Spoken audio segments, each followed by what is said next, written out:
Hello my dear students, class 6 के Hindi third language students, आज हम आपके इस ऑनलाइन क्लास में आपके हिंदी किताब से पाठ 3 चैप्टर 3 महान वैज्ञानिक एल्बर्ट आइंस्टाइन की जीवनी के बारे में पढ़ने और समझने जा रहे हैं। यह पाठ संकलित से ली गई है। पाठ का उद्देश्य एल्बर्ट आइंस्टाइन के जीवन की महत्वपूर्ण घटनाओं से छात्रों का परिचय कराना है। तो हम पाठ को शुरू करते हैं। एल्बर्ट आइंस्टाइन का जन्म 14 मार्च सन 1879 ईस्वी को जर्मनी के उल्म नगर में एक यहूदी परिवार में हुआ था। एल्बर्ट का बचपन अभावों में गुजरा।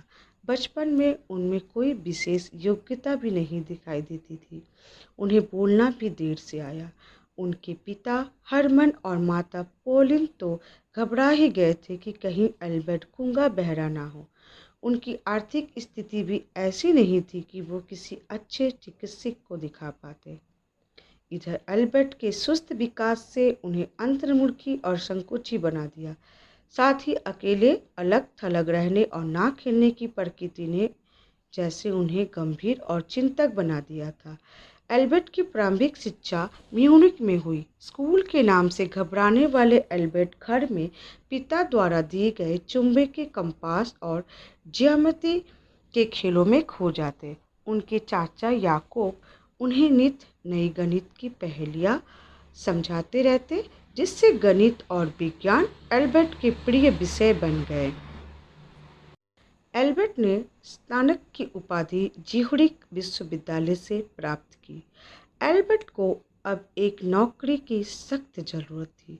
बड़ी मुश्किल से एक पेटेंट कार्यालय में उन्हें क्लर्क की नौकरी मिली। वहां काम करते हुए एल्बर्ट अपने अध्ययन और अनुसंधान में लगे रहे। उनके मस्तिष्क में सिर्फ विज्ञान का सत्य घूमता था।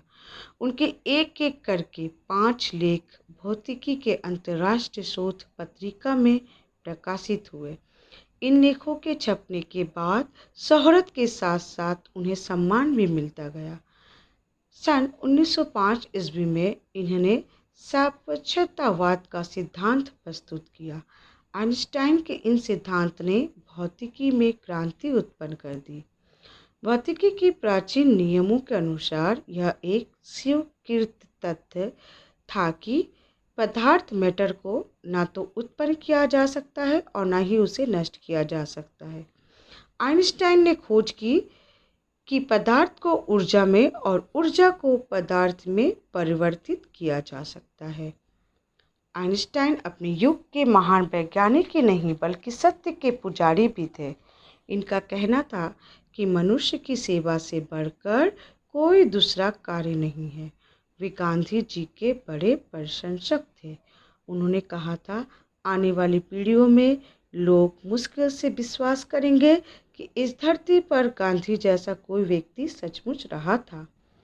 विज्ञान के विषय में वो कहते थे, विज्ञान सुंदरम। तो बच्चों, ये थे एल्बर्ट आइंस्टाइन के जीवनी के बारे में। इस पाठ से हमें ये शिक्षा मिलती है कि विज्ञान ने हमारे जीवन को सुविधाजनक बनाया है। हाँ बच्चों, जितने भी वैज्ञानिक हैं वो हमें विज्ञान के खोजों के बारे में एक नए तरीका बताते हैं और इन्हीं विज्ञान के खोजों से जो हमें सुविधा बहुत प्राप्त हुई है, मनुष्य का जीवन बहुत ही आसान हो गया है और सुविधाजनक बन गया है। तो बच्चों, आप लोग फिर से एक बार इस पाठ को आप लोग घर में पढ़िएगा तो ये आप लोग को और भी अच्छी तरह से समझ में आ जाएगा। अब देखिए, इस पाठ के शब्दों के अर्थ आप लोग हिंदी कॉपी में लिख लीजिएगा। प्रश्न उत्तर होमवर्क आप लोगों को भेज दिया जाएगा। Thank you students.